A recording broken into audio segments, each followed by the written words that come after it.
You wake up every day thinking you need to change your life. You look around and see people thriving while you're stuck in the same place.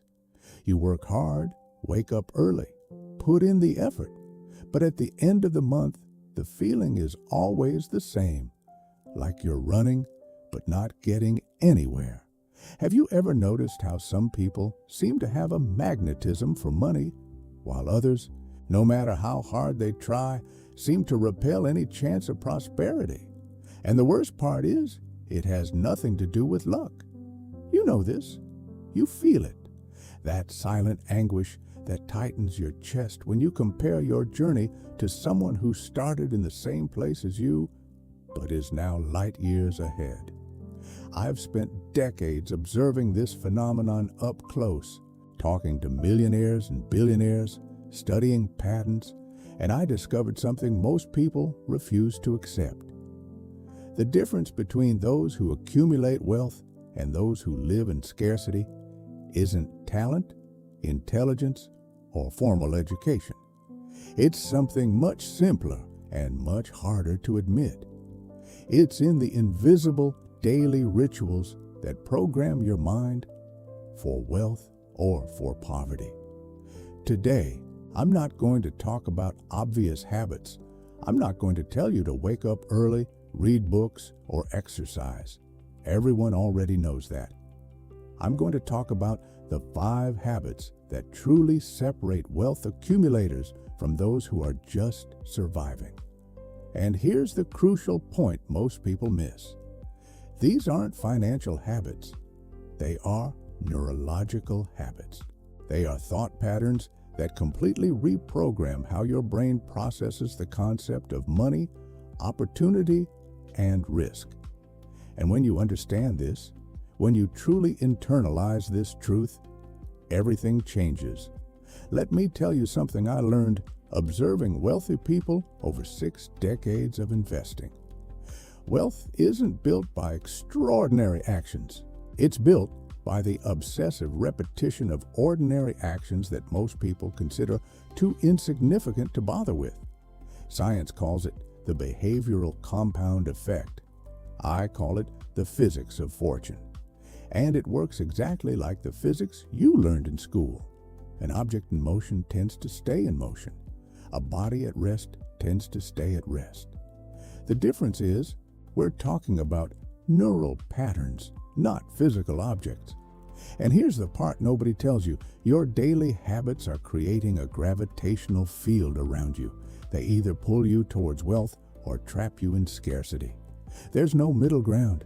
The first habit that separates rich people from poor people is something that will surprise you because it seems completely disconnected from money. Rich people practice what I call cognitive exposure audit. Every single day, without fail, they ask a simple question. What entered my mind today? See, your brain is like a garden. Whatever you plant grows. There's no neutral soil. If you don't plant seeds of abundance, the weeds of scarcity grow automatically. It's basic biology, and most people live with a mental garden completely infested without even realizing it. They wake up, and the first thing they do is check the news. Crimes, tragedies, economic crises, natural disasters. Then they go to social media. Complaints, envy disguised as inspiration. People flaunting a life they don't have. Then they turn on the radio on the way to work. Traffic, politics, more tragedy. And when they get to work, they spend 8 hours listening to colleagues complain about bosses, salaries, and life. By the end of the day, that person's brain has been bombarded by approximately 65,000 thoughts. And you know how many of those thoughts were deliberately chosen? Less than 5%. The other 95% were implanted by external forces. This isn't a conspiracy theory. This is neuroscience documented by people like Daniel Kahneman and Amos Tversky. Now, listen to me carefully, because here's the part that changes everything. Rich people don't consume information passively. They practice informational hygiene with the same rigor they practice physical hygiene. Every day, without fail, they set aside at least 20 minutes to consume content that actively reprograms their thought patterns about money. It could be a finance book, a biography of entrepreneurs, podcasts about investing, articles on behavioral economics. The format doesn't matter. The intention does. They are deliberately planting seeds of abundance in their mental garden. And here's the most powerful insight. It's not about learning new things. It's about creating neural familiarity with the concept of wealth. Neuroplasticity studies show that when you repeatedly expose your brain to a concept, it starts to actively look for related patterns in the real world. It's like buying a red car and suddenly starting to see red cars everywhere. The cars were always there. Your brain just wasn't programmed to notice them. The same thing happens with financial opportunities. They are all around you right now. But if your brain hasn't been trained to recognize them, you walk past them every day without even realizing it. I've been doing this religiously for decades. Every day I read annual company reports, articles about industries I'm studying, economic analyses, not because I need to, because it keeps my brain tuned to the frequency of opportunity. And you can do the same. You don't need to read annual reports, but you do need to consume something every single day that puts your mind in direct contact with the concept of financial growth. Because here's the brutal truth. If you don't actively manage what enters your mind, other people will manage it for you. And those people aren't interested in your wealth. They're interested in the attention you give them. Your attention is the most valuable asset you own. And most people are giving away this asset for free to whoever pays the algorithm the most. The second habit is so simple, it sounds ridiculous when I say it. But when you understand the science behind it, you realize it's brilliant. Rich people practice what I call financial identity anchoring. And it works like this. Every day, usually in the morning, they make an affirmation out loud about who they are in relation to money. It's not positive thinking. It's not the law of attraction. It's neuro-linguistic programming, based on how the brain builds identity through verbal repetition. Let me explain the science. When you say something out loud, 3 things happen simultaneously in your brain. First, Broca's area, responsible for speech production, is activated. Second, Wernicke's area, responsible for language comprehension, processes what you just said. Third, your prefrontal cortex, the part of your brain responsible for planning and decision-making, starts looking for ways to make that statement true. It's pure neurobiology. Nothing mystical about it. But here's the crucial point most people completely miss when they try to apply this. The statement can't be about what you want to be. It has to be about who you are right now, in this exact moment, in relation to money. If you're broke and say, "I'm a millionaire," your brain immediately rejects it because it knows it's a lie. But if you say, "I'm someone who learns about money every day," or "I'm someone who makes smart financial decisions," your brain accepts it because it can verify it's true right now. And when you repeat that every day for weeks, your brain starts using that statement as a filter for decisions. You're at the grocery store about to make an impulse purchase. Your brain automatically asks, "Would someone who makes smart financial decisions buy this right now?" 90% of the time the answer is no, and you didn't even need conscious effort. Your brain did the work for you. I've been doing this for so long, it's become automatic. In the morning, when I'm having my coffee, I say out loud, "I am someone who invests in assets that generate long-term value." It might sound silly, but that simple phrase has saved me from making thousands of bad decisions over the years. Because every time a tempting get-rich-quick opportunity pops up, my brain automatically compares it to my financial identity, and it instantly rejects anything that doesn't fit. This isn't willpower, it's neural architecture, and you can build the same thing. Choose a phrase that represents who you want to become financially. It doesn't need to be grand. It needs to be true in the present moment. And repeat it out loud every day. It sounds too simple to work, but neuroscience doesn't lie. Verbal repetition creates identity. Identity guides behavior. Behavior generates results. Now, let me pause here because I want you to do something with me. If what I'm describing resonates with you, if you realize you've been letting other people program your mind, if you feel your financial identity is all messed up, I want you to write in the comments, I am reprogramming my mind now. Don't just do it for yourself. Do it because when you declare it publicly, your brain takes it more seriously. And because when other people read it, they realize they aren't alone on this journey. So go ahead, write it now in the comments. I am reprogramming my mind now. I read all of them, and I want to see how many of you are truly committed to this transformation. The third habit is where things get truly interesting, because it touches on something most people hate to admit. Rich people practice reverse emotional accounting every single day. And what does that mean? It means they do the opposite of what 99% of the population does. Most people celebrate wins and ignore losses. Rich people do the exact opposite. They audit their losses daily and treat wins as statistically insignificant data points with no emotional meaning. This goes against all the social programming we've received since childhood. We were taught to celebrate victories and quickly forget defeats. But here's the truth I've learned, observing the world's greatest wealth builders. Wins teach you almost nothing. Losses teach you everything. And the difference between someone who gets rich and someone who stays poor is simply this. Rich people turn losses into education. Poor people turn losses into trauma. Let me give you a concrete example from my own life.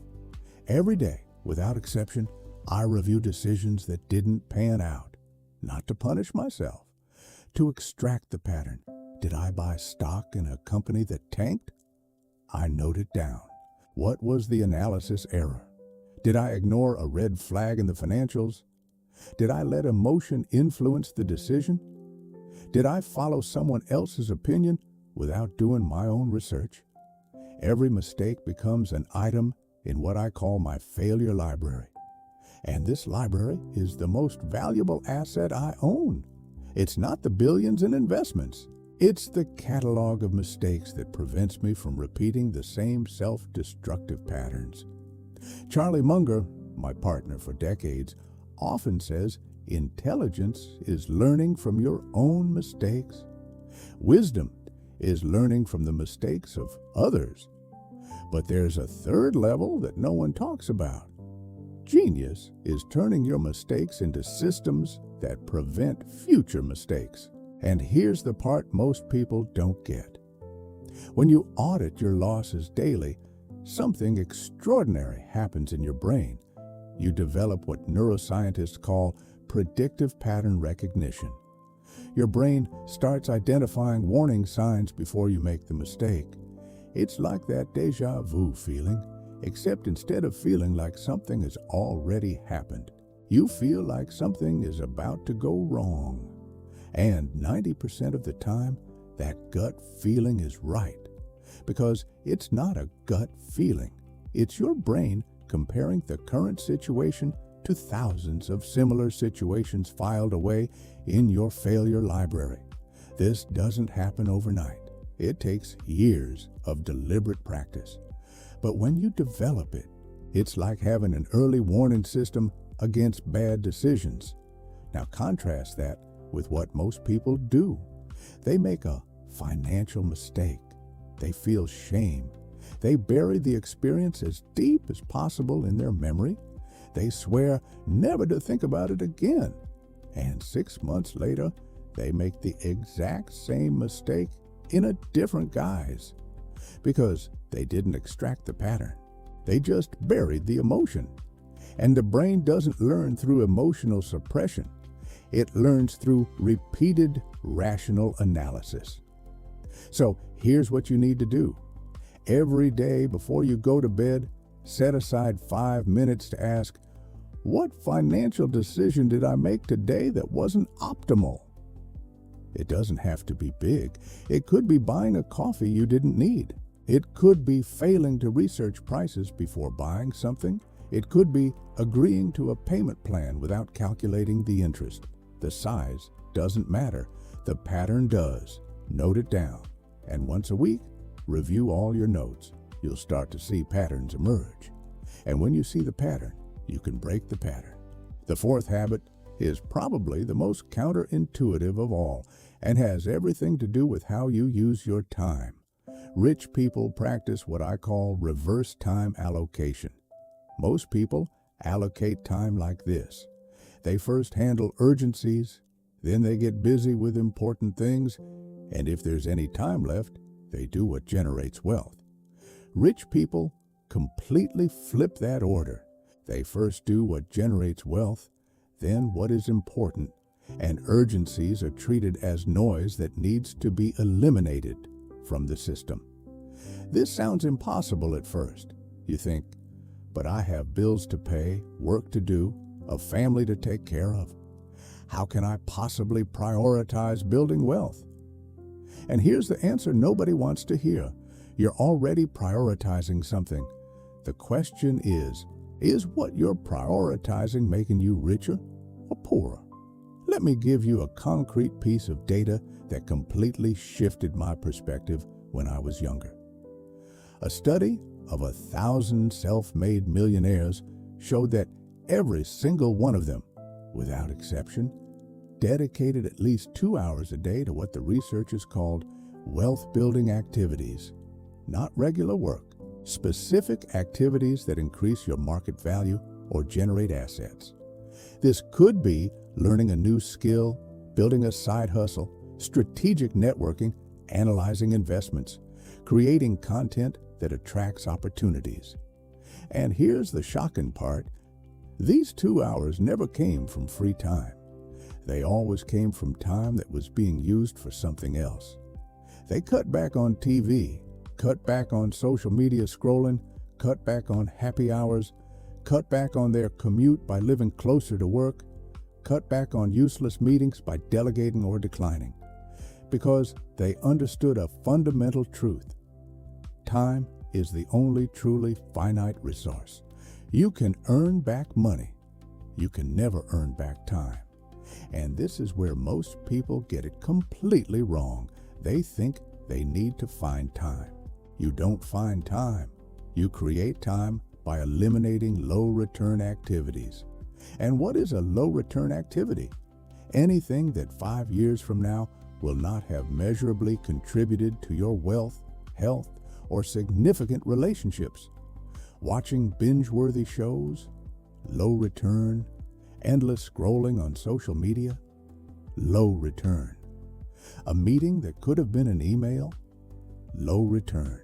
A 2-hour commute every day that could be reduced by moving or negotiating remote work, extremely low return. When you apply this filter ruthlessly, suddenly 10, 15, sometimes 20 hours a week appear that were being wasted on zero return activities. I do this religiously. Every Sunday night, I take my agenda for the week and mark in red the hours dedicated to wealth-building activities. If the week doesn't have at least 10 hours marked in red, I know I'm living in survival mode, not accumulation mode. And when that happens, I cut back without hesitation. I cancel commitments. I delegate tasks. I eliminate meetings. Because I've learned over decades that wealth isn't built in the hours you work for your boss. It's built in the hours you work for yourself. And if you don't protect those hours fiercely, they disappear, consumed by urgencies that don't matter. The fifth habit is the most powerful of all and also the hardest to implement because it goes against every human instinct for comfort. Rich people practice calculated exposure to financial discomfort every single day. And what does that mean in practice? It means they deliberately put themselves in situations that test their financial limits in a controlled way. It's not about taking foolish risks. It's about systematically expanding your financial comfort zone until values that once terrified you become trivial. Let me explain the science behind this because it's fascinating and completely counterintuitive. Your brain has something called a financial set point. It's like a thermostat. When your bank account goes above your set point, you unconsciously find ways to spend until you return to a comfortable level. When it falls below your set point, you unconsciously find ways to earn until you return to a comfortable level. This set point has been programmed by your financial experiences from childhood until now. And here's the brutal part. It doesn't change through positive thinking or affirmations. It changes through repeated exposure to larger amounts until your brain recalibrates what it considers normal.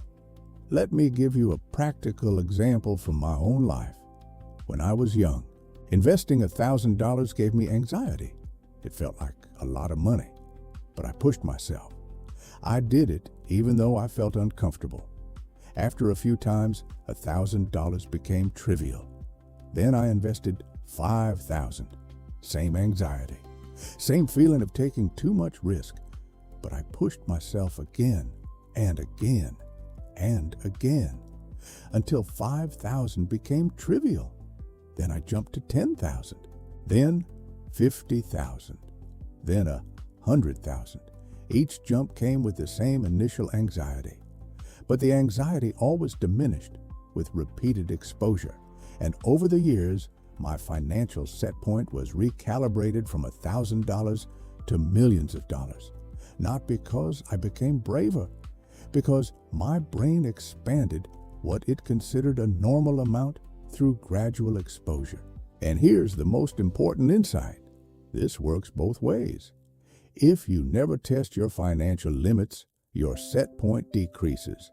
You become increasingly comfortable with smaller amounts and increasingly terrified of larger amounts, until eventually you can't even imagine having a lot of money without feeling some kind of guilt, fear, or inadequacy. This isn't a character flaw, it's neurobiology. Your brain is doing exactly what it was programmed to do. Keep you safe within the comfort zone established by past experience. But financial safety and financial growth are mutually exclusive. You can't have both. And here's the choice everyone needs to make. Do you want comfort or do you want wealth? Because you can't have both. So how do you practice this in your daily life? Simple. Every day, you do something that's one level above your current financial comfort zone. If you've never invested, buy $100 worth of stock today. It'll give you mild anxiety. Perfect. That's exactly what you want. If you've never negotiated your salary, send your boss a message asking for a meeting to discuss a raise. It'll make your stomach churn. Great. That's the signal that you're expanding your set point. If you've never charged for freelance work, pick a price that feels too high and charge it anyway. The first time will feel absurd. The 10th time will feel normal. It's not about succeeding every time. It's about reprogramming your brain through repeated exposure until discomfort becomes comfort. And when that happens, you become capable of operating at financial levels that once seemed impossible. Now let me tie all this together for you. Because when you see the full picture, you realize these aren't 5 isolated habits. It's an integrated system of neural reprogramming. First habit, you control what enters your mind through information hygiene. This programs your brain to recognize opportunities. Second habit, you anchor your identity through verbal repetition. This guides your decisions automatically. Third habit, you audit your losses daily. This builds pattern recognition that prevents future mistakes.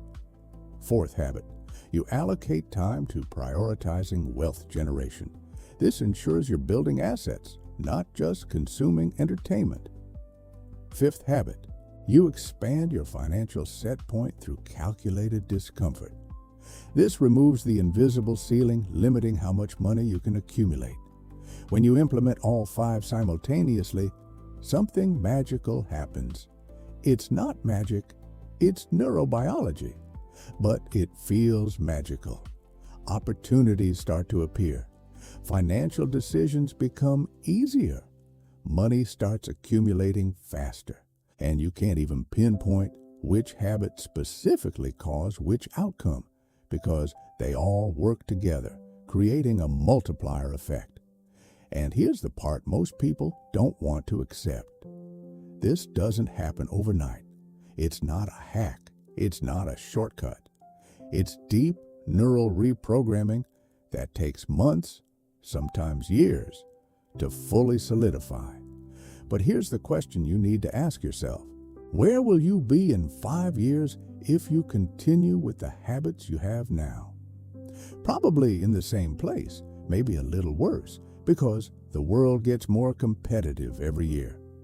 Now, where will you be in 5 years if you implement these 5 habits religiously every single day? Impossible to predict exactly, but I can guarantee one thing. It will be radically different from where you are today, because you won't be the same person. Your brain will be literally rewired. Your decisions will be different. Your opportunities will be different. Your results will be different. And here's the most liberating truth of all. You don't need to believe it works. You just need to do it. Neuroscience doesn't ask for permission. It doesn't ask for faith. It just asks for repetition. So, here's the challenge I'm throwing down. Pick one of the 5 habits, just one, and implement it every day for 30 days. Don't skip a day. Don't do it halfway. Do it with total commitment. And at the end of 30 days, you'll have empirical evidence that it works. Not because I said so, because you lived it. And then you add the second habit, then the third, and so on. In 6 months, you'll have a completely new mental operating system, and money is just the natural byproduct of operating within that new system. If this content is resonating with you, if you realize you've been living on autopilot and want to take control of your neural programming, hit that like button now and subscribe to the channel. Because what I share here isn't cheap motivation, it's science applied to money. And every new video I make expands on this system a little more. Now, let me tell you something about freedom that took me decades to fully understand. Most people think financial freedom is about how much money you have in the bank. They're completely wrong. Financial freedom is about how much control you have over your own mind. Because every behavior starts with a thought. Every thought is influenced by neural habits. And neural habits are built through deliberate repetition. When you understand this, when you truly internalize this truth, you realize something profound. You were never trapped by a lack of money. You were always trapped by a lack of awareness of how your mind works. And that prison can be broken, not through more effort, but through smarter effort directed at the right mechanisms. I've seen people with IQs of 140 die broke because they never grasped this.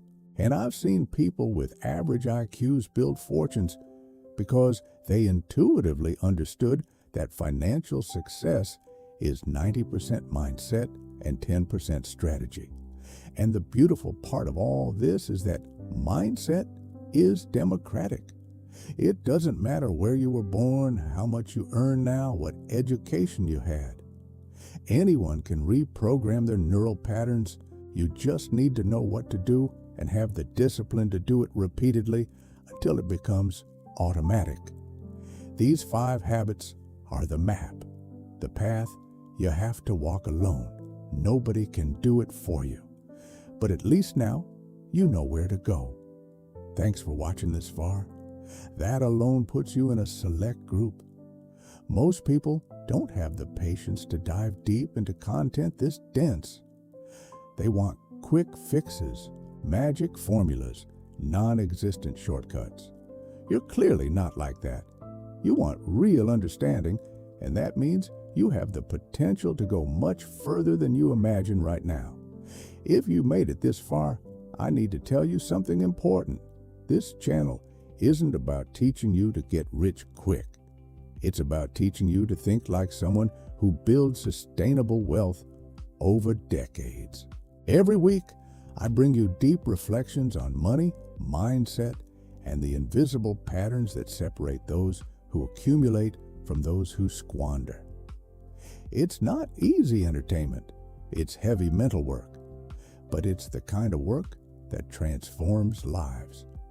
If you want to be part of this journey, if you want to be exposed weekly to ideas that rewire how you think about money, subscribe to the channel now and hit that notification bell. You'll be joining a community of people who have chosen to think differently, who refuse to accept financial mediocrity as their destiny, who are willing to do the hard mental transformation work that 99% of the population avoids. See you in the next video.